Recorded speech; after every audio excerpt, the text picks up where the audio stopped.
Cəlilabad rayonunda ilk dəfə olaraq Cəlilabad Kitab Sərgisi adlı böyük kitab bayramı təşkil olunub. Tədbir Heydər Əliyev Seyranigahında keçirilir və rayon icra hakimiyyətinin təşəbbüsü ilə həyata keçirilib. Sərginin açılış mərasimində Azərbaycan Respublikasının dövlət himni səsləndirilib.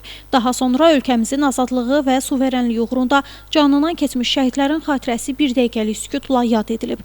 Tədbirdə Cəlilabad rayon icra hakimiyyətinin başçısı Rafiq Cəlilov, hüquq mühafizə orqanlarının nümayəndələri, şəhid ailələri, məktəblilər, Cəlilabadın yazar və şairləri, eləcə də ictimaiyyət nümayəndələri iştirak ediblər. Cəlilabad rayon icra hakimiyyətinin başçısı Rafiq Cəlilov çıxış edərək tədbirin əhəmiyyətindən danışıb. Kitab oxuma mədəniyyətinin inkişafı, gənclərin mütaliə marağının artırılması və belə tədbirlərin gələcək nəsillərin mənəvi tərbiyəsində mühüm rol oynadığını vurğulayıb. Sərginin əsas məqsədi kitab oxuma mədəniyyətinin təbliği, gənclər arasında mütaliə marağının artırılması və yeni nəşr olunan kitabların geniş oxucu kütləsinə tanıdılmasıdır. Tədbir çərçivəsində müxtəlif janrlarda kitabların sərgisi nümayiş olunub. İştirakçılar yeni nəşrlərlə tanış olublar. Yazıçı və şairlərlə canlı ünsiyyət qurublar. Sonda tədbir konsert proqramı ilə davam edib. Musiqi nömrələri iştirakçılar tərəfindən böyük maraqla qarşılanıb və bayram ab-havası yaradıb.